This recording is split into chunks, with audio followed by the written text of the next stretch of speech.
Hey everyone, Reaper here again with the final part of my comic book collecting history videos. This is part 3. Year 3-ish. Um,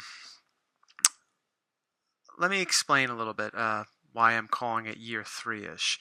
But before that, this is actually the second time I'm shooting this video. The first time was earlier today, so you see it's darker out and I got the light on above me to try to give some illumination here. But wasn't too happy with the first product. Uh, the video turned out to be way too long, and year 3-ish, it's has a different tone than the other 2 years. You know, the first year was the beginning. I like to call that year, in 1993, the first video that came out in July. I like to call that the dawn. You know, it's basically these videos are for collectors out there that are interested in my history, that obviously follow me on YouTube, but it's also for new collectors that just may have an interest on how some other people got started in the hobby. And that's the purpose of these videos, and that's why I went with the first 3 years, this being the last of the videos. But like I was saying, with the first video I shot earlier, it was way too long, and it was way too depressing. Like I said, year 3 has a different tone. It's not as exciting or as bubbly as the other two, with the first one being the dawn, somebody, getting into the hobby for the first time and discovering this great world of comic book collecting. Year 2, where the collection's taken to the next level, getting those big hot books, the big boy books and all that stuff. Well, year 3, or in this case, year 3-ish, has a different take. That's when life started to kick in, and these great things that we collect, our hobbies, whether it's comics or video games, as you can see behind me with my Sega Genesis. This is the Sega rack, and over here is the Xbox and the Nintendo stuff on the bottom that you don't see, and over there's the Sony stuff. But all this stuff that we collect, that we like to collect, sometimes takes a back seat to life and things. And that's what year 3 is about. So for those of you that, looking to see a whole lot of books, a whole lot of, as you did in the year 2 and year 1, this is not the video. This is where things change up a bit. And I'll talk about that to some length. I'm trying not to make it too long. I'm pretty sure this is going to be a long video, but I don't want to make it too long as the first one was. So the reason why I call this year 3-ish is because the first year was 93, the second year was 94, so year 3 would be 95, right? Sort of. For most of 1995, like I was saying earlier, life, things changed in my life. A lot of things were going on, both good and bad. A lot of good, but there were some bad too. And after 1994, if you saw that video and you saw some of the books that I got, like Incredible Hulk 181, Iron Fist 14, Amazing Spider-Man 129, following that's very hard for a teenager that really doesn't have any money. I had a job at this point, but it wasn't enough to cover some of those books. And those books were pretty good, and I was pretty satisfied. But I wasn't going to cons anymore, or at least I hadn't gone to a con in about a year. By that, I got reintroduced into collecting from a friend who I'll talk about in a few moments. So I didn't start getting back into collecting until late 95. So I mainly collected from late 95 into 1996. So that's why I call it year 3-ish. Because really year 3 is supposed to be 1995, but it was only a very small amount of 1995. So that's the explanation with the title. But like I was saying, life happens. I met a whole new load of people, and both good and bad, and all that is. When it comes to high school and stuff like that, getting into trouble. But my friend Eric was the first real friend that I met that was into the hobby. And I met him around this time. He was a little older than me. He graduated 2 years earlier, but I met him through a mutual friend, and we just hit it off. Eric has to be, even to this day, definitely one of the people that has one of the most unique personalities I ever met. and a personality that matched my own at the time. Uh, the type of guy that would laugh at certain things that you probably shouldn't laugh at. Yeah, that was me too. So when I met somebody like-minded like that, we just bonded. And he was also into a lot of the music that I was listening to at the time. Now, I was heavy into grunge music and some metal. He was more the metal guy. I was more the grunge guy. If you wanted to know what I was like back in the mid 90s, I was all about grunge. I would have loved to have lived in Seattle. I would have loved to go to those clubs and just listen to that type of music every night of the week. But yeah, dressed in the tattered clothes, listened to Pearl Jam, and still I listened to Nirvana and a bunch of other bands. And Eric was more of a metal guy. He liked Kiss and he liked Anthrax and a lot of the hair bands from the 80s and all that stuff. But he was the one that sort of got me back into comics, and I'll explain that in a few minutes. But let me talk to you a little bit more about Eric and one of the other reasons why we meshed so well, gelled so well. Anybody that lives in Central Jersey knew of this store in Ford's called Vintage Vinyl. It's a super awesome record store. Now, this is not your typical record store. Maybe, I don't know. Maybe you have similar record stores where you live. I don't know. But it wasn't like the typical record store that I was used to before I went there with Eric. You know, you would go to the mall or you would go to Tape World or CD World or whatever. Both of those places no longer exist. And you would get your music. And it was just, you just go in and get your stuff and that was it. But Vintage Vinyl, it had a very unique group of clientele and a very unique group of people that worked there. It was literally like walking into the movie High Fidelity with John Cusack and Jack Black. It was definitely a Gen X hangout, with the eclectic people that would come in and all the stuff that was sold there.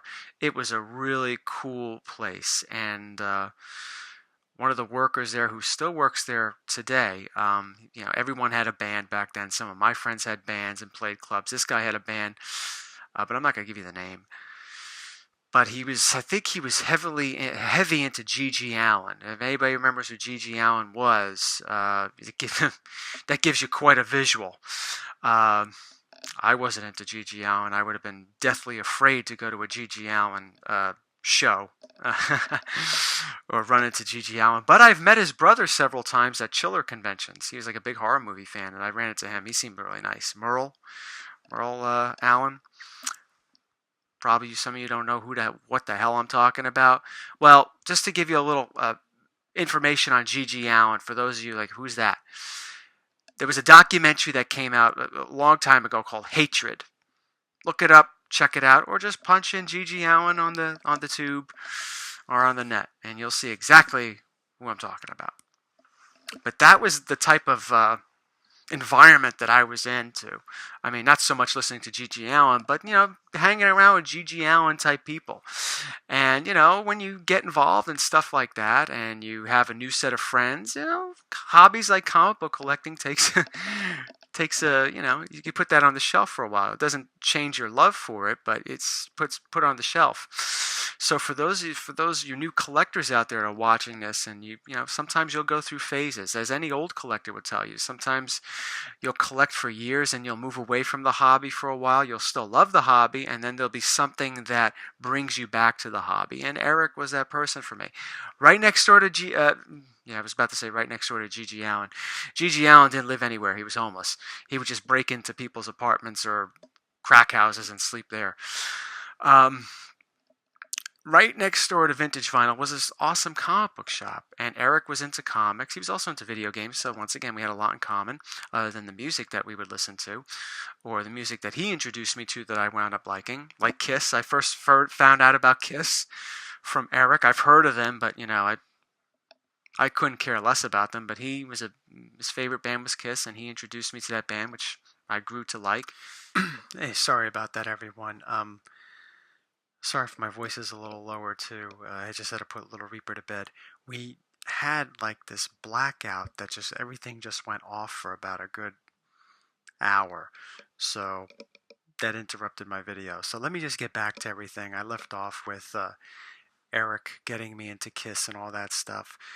But getting to it, getting to the comic side of it, a, I forget the name of the store, but a really cool comic book store was attached or right next door to Vintage Vinyl. And Eric, being into comics, wanted to go in. I was into comics, and that sort of reintroduced me, that sort of revitalized me into comic book collecting. And Eric would go off and look at his independent comics in the back, while I was looking at some of the X-Men that were up on the wall. And that just like, I started collecting X-Men early on, and that just started to really pique my interest. And I found this book. It was not X-Men, but X-Men related. X Factor 24, the first full appearance of Archangel. Remember Gilbert from years, mainly year one and a little bit of year two? He never had this book. Never had it for me. He had number 23. That was one of the books I got in one of the first big hauls that he gave me. But he never had the 24. So when I saw the 24 and I purchased it, it revitalized me into collecting. So it was started up again, and through Eric going to Vintage Vinyl, having the comic book store right next to Vintage Vinyl. I was at that point I was at driving age, so that also helped. But yeah, so many thanks to Eric for getting me back into the hobby. Eric was really the first friend I had back then that had an interest in comics. All my other friends didn't have any interests, but it was good when it came back. It was a lot of fun. It was a lot of fun. So much fun where me and Eric went to a con in January of 1996. And just seeing Eric interact with the vendors and other people. He was, like I said, he was he still is, an interesting person.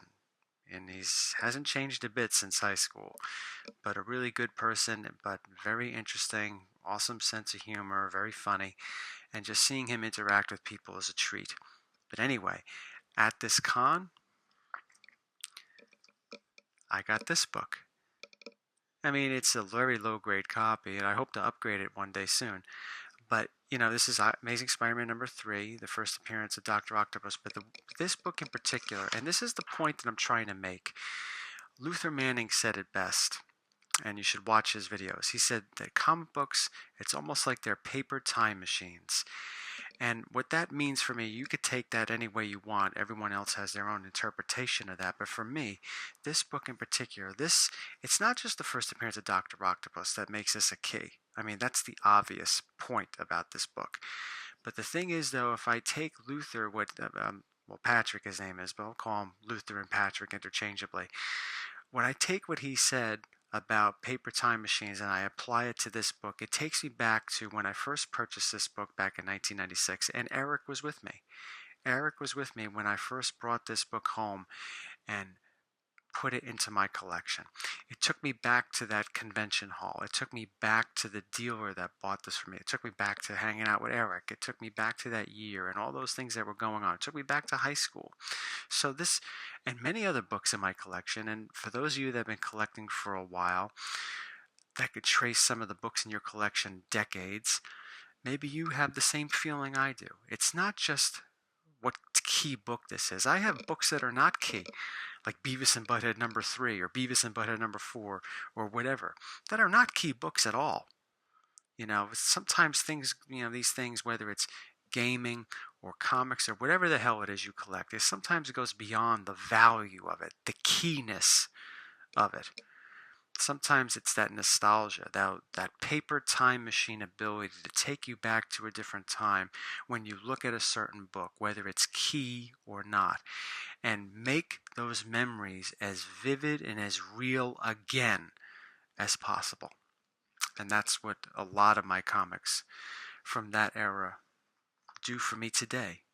And that's another reason why I am doing these videos, to get in touch with that inner time, find that paper time machine and just try to talk about it to new viewers or some of my followers on YouTube, what it was like for me collecting for the first time, what got me into collecting, what were some of the highs and the lows of being a newbie in collecting comics. So before I graduated high school, I me and Eric, we drifted apart for a few years. We still are in contact, but after that we sort of drifted apart for a while due to this, that, and the other thing. But Eric played a very important part of my life. It's not just because of comic books. It's because he really was a good friend. He was really a good friend, and we shared the same sense of humor, a sense of humor that not too many people, I think, or at least the people that I've been exposed to, had. And it was nice to meet somebody that sort of thought the same way I thought. I mean, as scary as sometimes that is to admit. But I graduated from high school. I got some graduation money, and like any responsible young adult, I spent it all on comic books. I'll show you those in a few minutes. But before that, I was college bound at this time. I reconnected with my friend Joe, who I met on Halloween 1983. And I reconnected with him because we were both going to the same college, and I sort of became friends. Well, not sort of. I did become friends with this guy Maurice that I had known for a couple of years because we were all going to the same college, and we all would carpool together and just engage in debauchery and all those other things that you're not supposed to do as new college students and all that stuff. So it was a really fun time. But like I said, yeah, Eric was sort of phased out, and these guys, Joe came back into my life, and Maurice became an important part of my life. But none of these guys were interested in comics. But despite that, I graduated, right? And my sister got me a comic that she knew I wanted. This one right here. It's a low grade for sure, but it's mine, and as I've heard several people in the community use this phrase, I've heard Alex the Comic Book Hoarder say it. I've heard Aaron Deadpool 2323 say it. It may be low grade, but it exists and it's mine. And never be ashamed of showing off a low grade book or a restored book or high grade book or whatever type of book that's in your collection in fear of what other people may think. At the end of the day, as I said in the previous video, you should be more, what other people think doesn't matter. You should be more involved in your world, in what you want, not what other people have or what other people want. And before I get to the other books, I want to touch up on that again. Once again, one of the things that I've learned from back then, this is actually from year 2. This was right after I got the Amazing Spider-Man 300. Remember that? That was the ending of year 1, and I'm moving into year 2, which was 1994. And that was a pretty big book that my dad got me. I couldn't get it. So I went over to my father's cousin's house, who was a big comic book collector, and he was showing me all the books that he had. He had the Amazing Spider-Man 129 high grade. So he spent a good amount of money on it, $250 at that time. He had the New Mutants 87. Cable was popular back then. That was a $50 book, and I'm saying to myself, well, I was a teen, I wasn't even 16. How the hell am I supposed to get these? And it bothered me, and I felt bad. But that night I went home and I said to myself, despite the fact that I may not be able to get these books, although I later did, despite the fact that I may not be able to get these books, they're in the family. And for some odd reason, that made me feel better. I was no longer jealous, so to speak. Maybe if you want to use that term, I don't know if I was necessarily jealous, maybe a little bit. I don't know if I was jealous as much as I was depressed, but that went away. And that's the way I look at things today. That's something I learned back in 1994. So for those of you that watch these videos, you see people that have books that may be out of your price range or out of reach, whether they're low grade or high grade, mid grade, or whatever. It's easier said than done, but if you watch these videos and you respect the person that's showing these videos, you genuinely like the person, you could think of it as the way I thought of it. Although it may not be necessarily in the family, it's in the community. And it's with somebody that you respect and you enjoy watching their videos. And sometimes that may be enough for you to focus on what you want and what you have, and not to be so concerned and wrapped up in other people. You could be happy for what other people have. That's the way I look at it. Not saying everybody will agree. So with that well spent graduation money that I mentioned a few moments ago, I purchased this. This was from the guy that I bought the Incredible Hulk 181 from in Canada. Remember, he sent me the book and it didn't have the Marvel stamp. So, learning my lesson, what do? I order from him again. But this time it worked out well. Sometimes I don't learn my lesson, unfortunately. But no, this was actually a good purchase. So, and not only that, I also got this from him, which is a really nice copy of the first appearance of the Juggernaut, X-Men 12.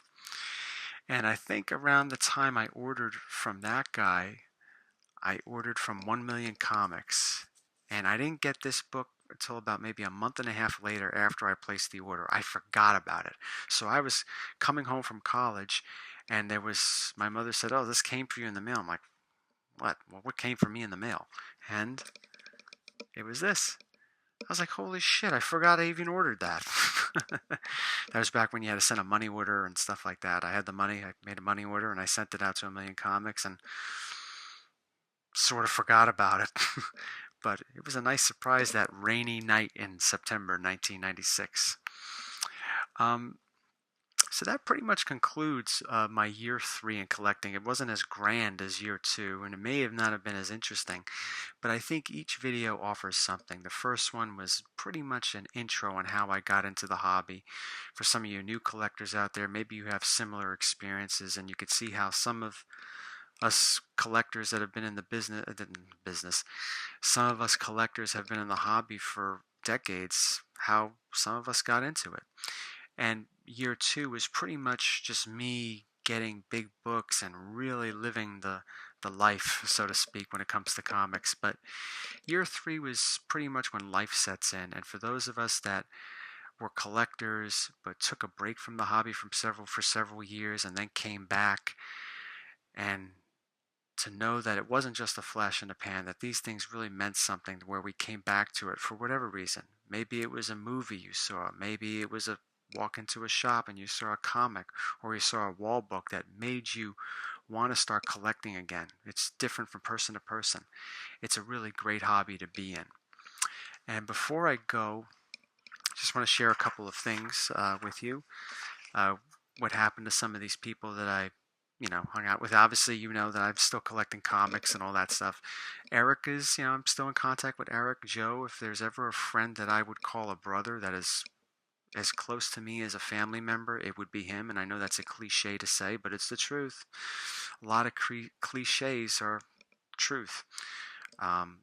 Also, at that time period, I didn't really mention them. Pat and Larry, two dear friends of mine that came from year 3.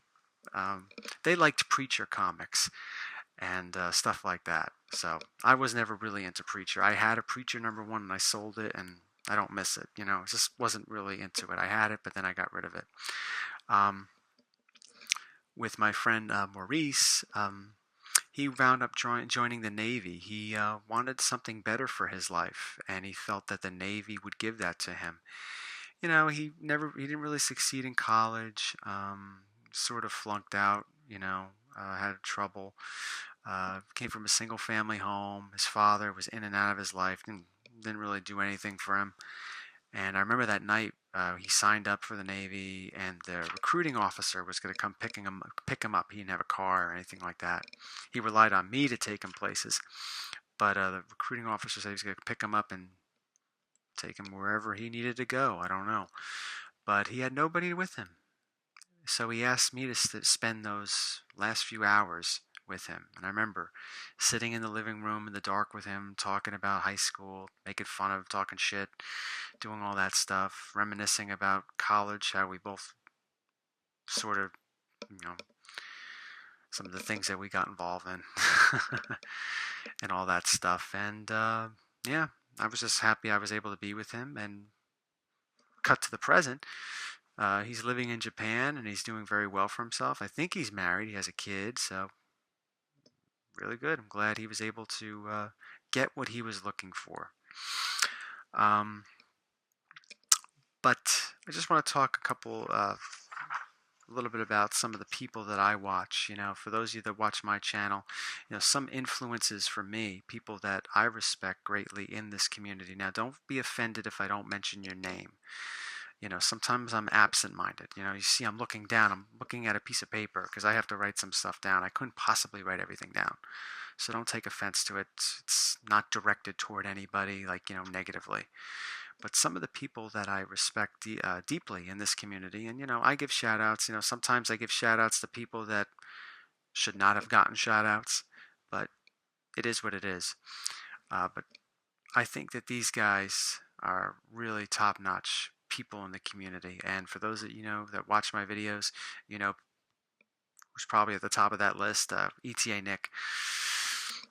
I think everything about him is really, really cool. I like, it's not just the comics he has. I enjoy getting to know the guy, the man, and talking about things that are not comic book related. And I think that's great. If you could talk to somebody in the community about something other than comic books, that you could connect on certain things, I think that's a really great thing. And it's one of the reasons why I like him so much. Dr. Von Chilla, all you have to do is watch one of his videos and you can see passion. This guy has so much passion about whatever it is he's talking about, whether it's a Gil Kane cover or another cover or whatever. You can tell his love for the hobby, and sounds like a real all-around guy. And he is an all-around good guy, John. Luther Manning, I mentioned him earlier. He coined the term, I think he's the one that coined the term paper time machine. I had the privilege of meeting him recently, and like Nick, he's a guy, and he's also on Nick's live shows. They have a live show on Wednesday nights. He's also a guy that you could talk about comics, but you could also talk about a bunch of other things and have great conversations at length with him. And it's one of the reasons why I like him as a person, and I like watching his videos. Guys that I first started watching when I started watching videos in 2014, Cougar Comics and Arkham Comics Las Vegas, who was formerly known as Living Dead Comics. You watch both of these guys and you know the knowledge that they have. They've been collectors for several decades. I think they both started in the 70s, I think. I know Dan did. Arkham Comics. Just watching them, they know their stuff, and you'll be doing yourselves a favor watching their videos, whether it's their grading videos or what they picked up or rant videos. You'll be doing yourself a favor watching. Next two guys are very, very, I'm close with both of them. The Great Legend and Semper Fi comic book guy. The Legend, he can do it all. He really can. I think some of his favorite videos that are near and dear to his heart are Friday Night Truth videos. They're every other Friday. But this guy, he's a gamer. He has videos on cooking. He's made wise investments. He's a guy that has his head on his shoulders firmly. He's got his head on straight. And he's got some great comics. He truly is the Great Legend. Semper Fi, Marine. I think Semper Fi has a lot of guts, more guts in his pinky than most of us have in our entire bodies. Just an all-around good guy. You watch his videos, you get his story. He's a guy that is a genuine person, and one of the nicest people I've met. Good-hearted. Hippie Collectibles.